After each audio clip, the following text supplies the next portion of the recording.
आज की इस वीडियो में मैं आप सभी को बताना चाह रहा हूं कि व्यापम घोटाला पहले हुआ है और पहले कितना गंभीर था आप सभी जानते हैं। अब और भी गंभीर होता जा रहा है।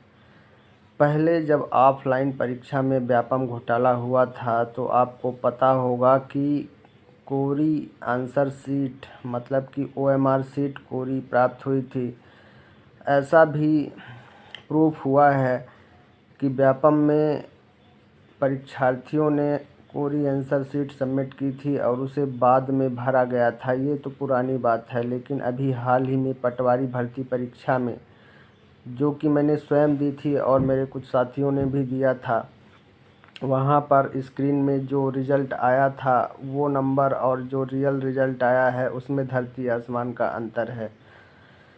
व्यापम में इस बार पटवारी परीक्षा में मैं अपने परिणाम से यह सोच रहा था कि इस बार मेरा सिलेक्शन पक्का है। मुझे इस बार व्यापम पटवारी परीक्षा में 172 अंक प्राप्त हुए थे। रिज़ल्ट जब आया तो मुझे केवल 87 अंक दिए गए।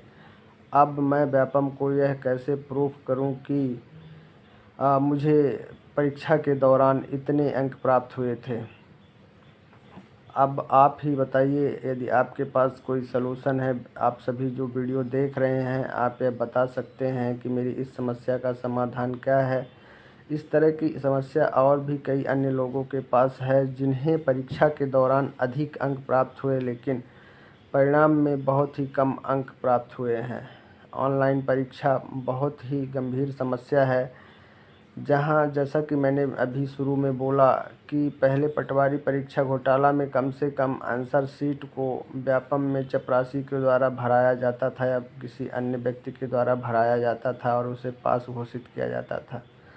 लेकिन अब तो एक क्लिक में परीक्षा परिणाम को सुधार दिया जाता है और ऐसे अभ्यर्थियों का चयन किया जाता है जो केवल पैसा देकर अपना चयन करवाते हैं।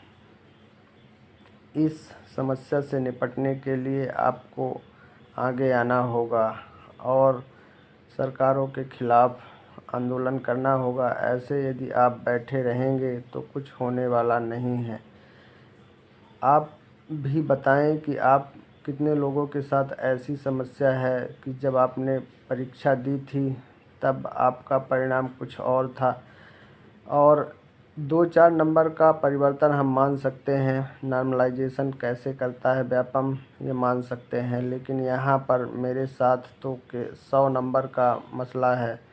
100 नंबर का अंतर होना, यह व्यापम कैसे समझाएगा कि 100 नंबर किसी उम्मीदवार या व्यक्ति के कैसे कम कर दिए जाते हैं। किसी परीक्षार्थी के 100 नंबर कम करने का कारण व्यापम बता सकता है क्या?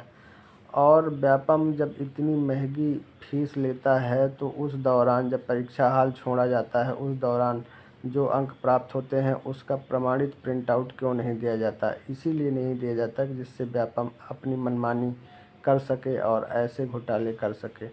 इस वीडियो को ज़्यादा से ज़्यादा शेयर करें, जिससे सभी परेशान परीक्षार्थियों को प्रेरणा मिल सके और वह एक साथ होकर आवाज़ उठा सकें। Thank you for watching.